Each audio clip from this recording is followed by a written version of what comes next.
As I mentioned, we did have 3 questions come in via email. Kenneth sent us a question related to a strategy, a TSLY, a long Tesla ETF, and CRSH, a negative, essentially, Tesla ETF, and a strategy called a sandwich from another YouTube channel. Well, we'll show that in just a moment. But we're going to discuss that. Ram sent in a question on how to hedge long positions on volatile stocks. Well, most of you can probably guess what my answer is going to be, but we're going to take a look at some different ideas and some different concepts as well. And the other day, Max sent me an email on comparing calendar callers versus a horizontal calendar call spread. I did answer him via email, but if we have time, we're going to address that one as well. But please feel free to send in your questions at any time as we jump into these 3 questions that came in via email. Now, Kenneth, of course, he says on the YouTube channel YieldMax TV, he talks about what he calls the TSLY CRSH sandwich. The idea is that the 2 funds will cancel each other out with respect to NAV movement and will both be generating significant income. They both pay a high dividend. We'll take a look at that in a moment. Do you think this holds water? When these inverse ETFs started to come out, Kenneth, many, many years ago, remember when SH first came out, I think it was at $50, if I'm not mistaken, when SPY was at 200, something along those lines. Yes, I remember it. I've been in this game that long. And we had a lot of discussions when these neat little short ETFs came out as a possible hedge. Hey, I own 10,000 shares of SPY. I want a little bit of a hedge, so let me buy 1,000 shares of SH at the lower price. So if it goes down, I have some protection. It kind of relates to Ram's question too, but in a sense, it was always better to just protect the positions outright rather than try to do that. Yeah, and you get a dividend with both, and then all of these new ETFs started coming out, the NVIDIA ETFs, Tesla ETFs, Bank of America, so on and so forth, and each one has a short now, each one has a 1.5, not particularly these are a little bit different, but there's the Tesla ETF, there's the Tesla 1.5 yield ETF, the Tesla 2 long, and then of course you have the shorts to match them that are negative 1.5 movements. And some of them offer options, some of them don't. But let's look at the specifics of each and then discuss how this process is similar to many discussions that we've had on SPY and SH, or holding a ETF and then holding the inverse ETF as a possible play, or trading option strategies on both of them to see how they go. So let's go ahead and navigate over to Power Options right now. And we're just going to walk through the process that I essentially had to walk through when I saw your email, Kenneth. I didn't get a chance to put any slides together, but I wanted to just kind of walk through. So I've never looked these up before. I mean, I knew TSLY existed. I just never looked it up. And I had never heard of CRSH before. So the first thing I had to do is take a look at each one. So I just go here to Power Options and I type TSLY into the symbol lookup field there. And I'm just going to go to quotes. And I see the positions at 15.59, up 15 cents today. So this is the Tesla option income strategy ETF. Essentially, it's not a 1.5, 2x bull ETF. It's based on the option income yield max view here. Now, I'll scroll down here. Price is what price is, and we're going to take a look at the trend. But see, the dividend is almost 55%. And I guess they pay quarterly. I'm not clear. The last ex-dividend date was 6/6. So we expect the payment date to be coming out soon. And it's supposed to be 64 cents. So right there you can see at 8.50. Oh, yeah, that's almost monthly, isn't it? My apologies. That would be monthly, I guess. But it's supposed to be a 55% dividend, 55% option income strategy yield for this particular ETF. So it looks really attractive. Now I want you to pay attention to this, though. The 1-year range is 1272 to 36. I apologize, 36.96, and we're near the low now at 15. Now that's going to come into play because what if we bought it at near the high at 36.96? Now we're down to 15. We're down 50% on that particular holding. Did we get a 55% dividend? Not yet. We've only got half of it. We've got 25% to hedge it. And let's just go look at the 1-year chart here real quick. We'll go to big charts. This is my 3-month chart, and the 3-month chart you see has been very narrow, probably after, a few months after the split, everything along those lines. Let's just go to the 1-year chart in this case. Sorry about that. Draw the chart there. And yeah, so way back here, we're up in that 36 range, and it's just been negative, negative, negative, negative, negative. The option income is drying up. I guess volatility is drying up, so that would be why the yield max Tesla option income would be going to a lower price, plus Tesla's dropping as well. I'm not sure exactly how that's based, Kenneth, but we can surmise that it's a combination of both, actually. Now, as I mentioned, just year-over-year holding, we're down 50%. And we've maybe collected, well, in the year holding, maybe we've made up some more of this than originally the last 6 months or so. But even just 6 months ago, back into December, we were at 24, and now we're down to 15. So we're down, about 33% overall in this case. I mean, not quite that, but pretty close. Now, the only details, of course, on power options I can get, because it's not optionable, and it hasn't been trading for the time period to give it enough of the information that we might use, but CRSH is essentially the inverse, as you said. It's the short Tesla option income strategy, and it's at 1936. Fell about 19 cents today. That makes kind of sense. The range today is here, and the 1-year range is 1833 to 2206. But that's not really valid in the sense that it's not comparing to what CRSH moved compared to 1 year of Tesla. And the reason why is CSRH only has a few days of trading volume, about a month, a little bit more than a month. Okay, so this is just that range that we've seen. So are both holdings seeming like they're in a channel within this 15 to 14 and 20 to 19 range? We're not seeing a lot of percentage movements. Yes, they both pay the high percentage dividend. It looks like they do. I had to look it up on Yahoo actually to see what the dividend was here. And yeah, I don't think you pay the dividend on a short ETF like you would a short stock position, but that you're still getting the income dividend off this, but it's betting on the negativity of Tesla. Where I'm trying to go with this, Kenneth, is that I don't have enough raw data to look back at these two charts over the last year to say, hey, when Tesla was at 36, I'm sorry, TSLY, Kenneth, was at 36.96, was CRSH at 10? And why is that relevant?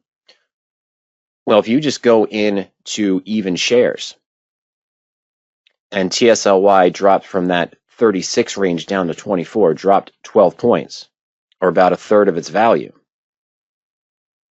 You might have gained a third of the value back on CRSH, but it was at $10.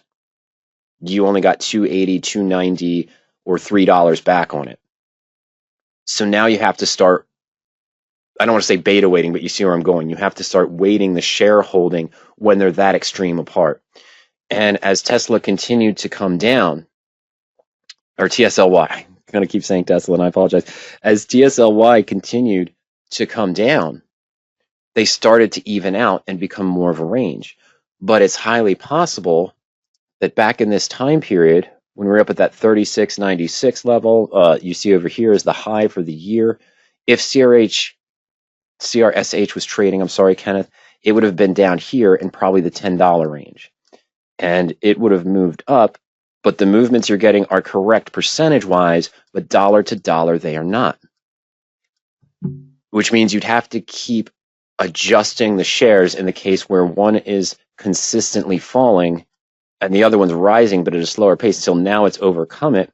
Now these might be in a channel for an extended period of time. But if TSLY, the income, or Tesla itself, starts having a large breakout again in a large run, and you start to see TSLY move back up to this range, CRSH is going to move back to this range. You're going to be recalibrating the holdings so they're equal weight in the portfolio. Otherwise, you're taking a significant loss on one holding monetarily. Percentage-wise, they're going to be the same. But monetarily, you're taking a significant loss on this first holding of TSLY. You're getting the same percentage back, but at a third of the underlying price for CRSH. This idea comes from the concept of this that I see, one of the issues that I see with this. And right now, as I mentioned, we're at that crosshatch, or that crossroads, where CSRH just recently went above this and is up here in this 19 realm. I'm sorry, it opened over here in the 20 realm and is trading in here as this is starting to crawl back up. So right now it looks like they're even. But if they are closer to a one-to-one, a true short ETF to the true long ETF, when you were up here, the CRSH, like I said, would have been down here in the $10 range, maybe lower. So percentage-wise, you're going to have to keep beta weighting or share weighting, I guess would be the term, Kenneth, to work as the hedge and then collect the dividend. Is the dividend going to offset the losses you take on one? Yes. Is it going to enhance the gains you make on the other? Yes. But you're going to still see fluctuations unless you properly weight it. Now, we can see this too, and this is a very similar concept that started to come out, as I mentioned. Let's just take a look at SPY. And of course, we're going to go 12 months. It's not year to date. It's 12 months. We're back to July of last year when we were in that 430, 420 range. Now we're up in the 550. And what I want to do is just clean up my chart real quick, because the only thing, I have to have one in there, don't I? Okay, but the only thing I want to compare this against is SH, the technically true inverse ETF, one-to-one inverse, not the 2 times, not the 3 times. A lot of people like to play the 2X and the 3X SDS and so forth as a hedge against SPY, and that's fine. But with just SH as a comparison, you can see here that the price now is actually down, I think, at $11 for SH. So in this time period back here, was it April? Yeah, at the bottom in April. Let's just go back to SPY without the comparison there. During that time frame of the April decline, at the beginning of April, we're at 520, and okay, it dropped about 25 points down to 495. And that's not even too bad of a pullback, but the correction was needed and other things were going on in the market. So we went from about 522 to about 495. Let's call it $25. During that same time period, SH would have moved up naturally, but it moved up from 1175 to 1250. Is SH really a good hedge if I'm losing 25 points on 100 shares of SPY and I'm gaining 75 cents on SH? There's the share weighting that you have to consider. Once those two start separating again, and I'm not sure they do, but if they start separating again like they should, as in when TSLY, Kenneth, was up at 36.96, my expectation is CRSH would be down below $10 per share. So you got to watch that percentage, and you might have to be buying more shares of one, selling the closed shares of the other to keep an even balance if that's your target, to keep it even and to collect the dividend. The dividend helps immensely, do not get me wrong. Only TSLY offers options at this time. I don't know if CRSH will. They probably will.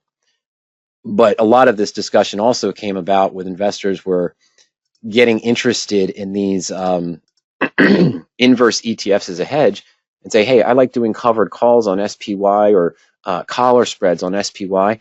Could I do a covered call on SPY and a covered call on SH and just increase my returns and be double the money I'm making on SPY right now? Well, the answer is no. Because if you're making profit on covered calls on SPY because of growth upwards, you might be getting premium for covered calls on SH, but the stock's going down. You're losing more on the stock than you're gaining on this premium. Okay, so you're still collecting premium that's hedging the loss a little bit, but you're capping the upside here on the one that's moving up, and you have to keep rolling it and adjusting it. So that wasn't a good approach. And then what about just using 2 married put positions on the standard ETF and its inverse ETF? You leave the upside open but limit the loss. Okay, that's much better, but one drops 20%, you lose 5. One moves up 20%, you make 10. You might as well just be doing a long strangle on one or the other in that situation, potentially, rather than doing 2 married puts on a bullish stock, which you're supposed to be doing, but also doing a married put on a bearish stock, in which it's a bullish strategy. So that's how the strangle works. I buy a call out of the money. I buy a put out of the money. I don't know where the stock's going. If it goes up 20%, hey, I should make money. If it drops 20% beyond my expectations, hey, I should make money. But I'm admitting one of them is going to fail. And that's tough for a lot of investors to do from time to time. But that's the strategy you might want to consider when you don't know what's going on. So, Kenneth, those are my thoughts there. Not enough history for me to 100% accurately say that's what would happen. But just based on what I've seen of all the inverse ETFs versus the standard ETFs, once you start getting that separation from them, you may get a fight. You're looking at, hey, my main ETF went up 3% today. Everything's looking good, and I'm going to collect the dividend. That's great. And it was at 300, so you made $9. Meanwhile, the inverse is down to $10. So you made 3% on it. You made 30 cents. Okay, so lost 30 cents. So that looks good. But on the reverse of that, you lose 5 or 7% over a 10-day period, 5-day period on the $300 position. And, you know, so you lose $1.50 or so, but then you make 5% on the other. That's at $10. So that's where that weighting comes in. That's you want to have to look for. So that's my thoughts on that, and to be careful on that. And based on what you think is bullish or bearish, you know, the one you think is more bullish at the time, if the calls are available, you don't want to be selling covered calls because you'll cap the upside. Meanwhile, while the other one's losing more percentage than you're gaining on the upside, and assignment on the covered call before having to roll the position or adjust the position as well.